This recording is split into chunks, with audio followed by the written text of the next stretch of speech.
Hello, everyone. My name is Jose Luis Enriquez Chiñas. I am a PhD candidate in the Political Science Department at UW-Madison, and this summer I will be the instructor for PS 104, Introduction to American Politics and Government. Because the class will be entirely online, we will not meet in person, I decided to make this video in order to 1. Introduce myself and the TAs, 2. Tell you a little about the class, walk you through the syllabus, explain what is expected of you, and 3. Show you how the Canvas site for the class is structured. My work as a political scientist focuses on election law and election administration in the United States and in Latin America. So I really like teaching this class because it allows me to go back and revise the building blocks of American politics and make them accessible to students like you. Whether you are a poli-sci major, are taking this class as a requirement for a different major, or are taking it simply because it sounded interesting, I am confident you will not be disappointed.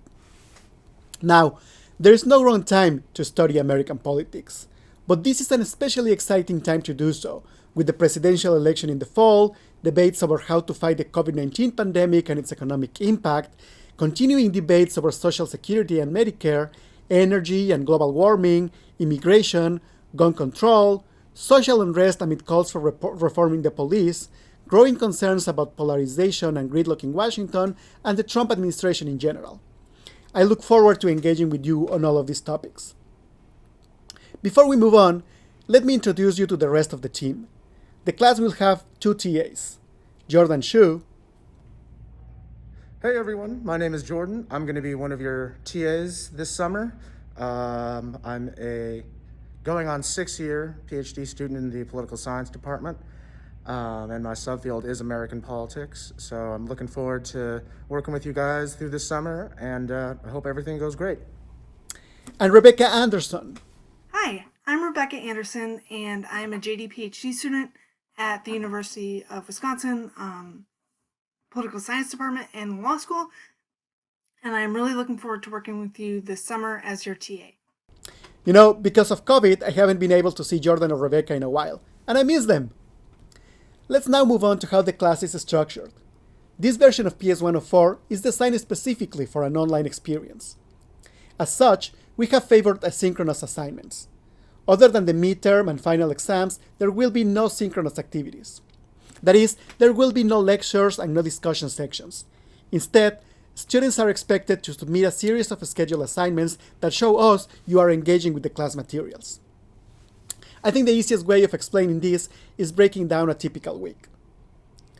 On Mondays at 8 a.m., I will post an episode of the PS 104 podcast, hosted by me. Every episode of the podcast will be between 20 and 30 minutes.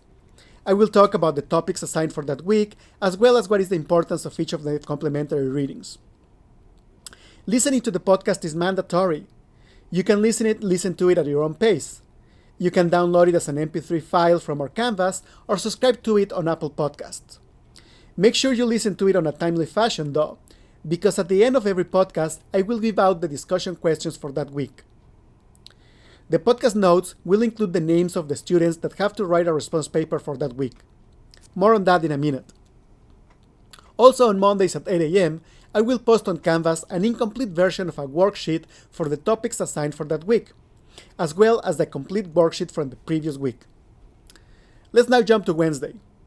By Wednesday at midnight, the student assigned for that week will have to submit a response paper to the discussion questions mentioned at the end of Monday's podcast. The response paper will have to be of between 400 and 500 words and will be posted on the discussion section of our Canvas.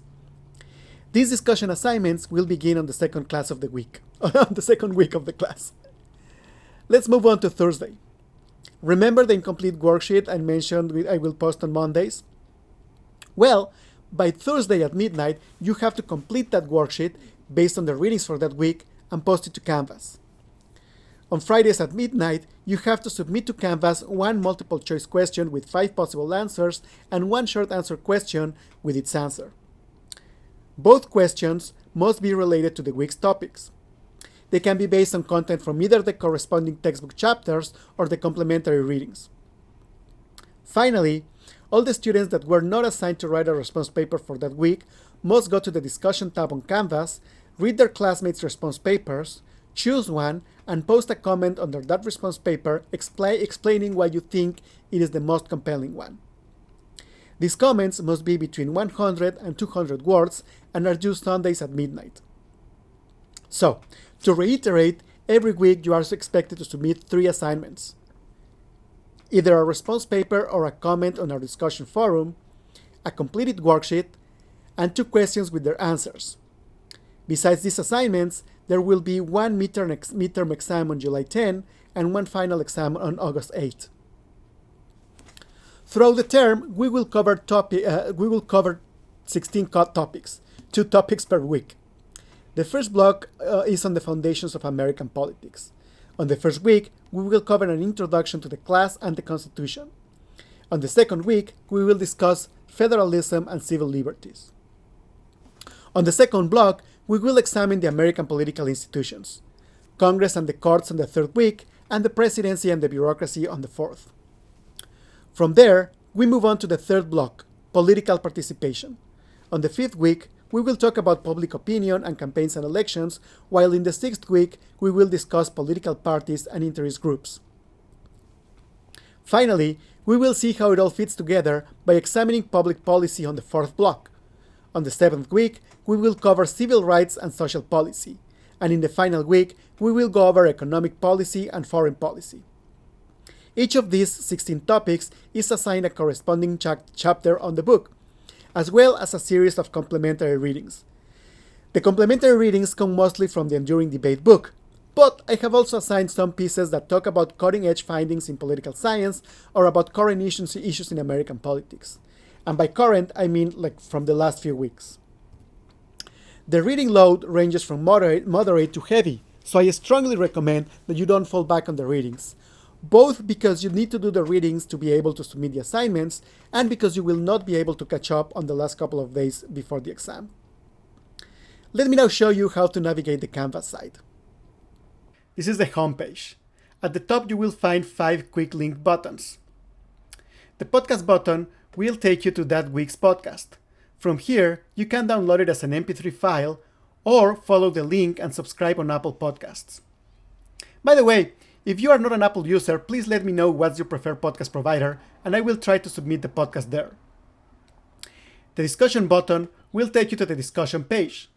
Every week, starting on the second week of the class, there will be 2 discussion threads, one per each topic covered. The questions and worksheets buttons will take you to the respective assignments for that week. You will be able to submit each assignment by entering text directly on the browser or by uploading a file. Because the course is not yet live, this is not yet available. Going back to the homepage, there is a link to this very video, and the rest of the page lists the topics that will be covered in the class. There is a dedicated page for each of them.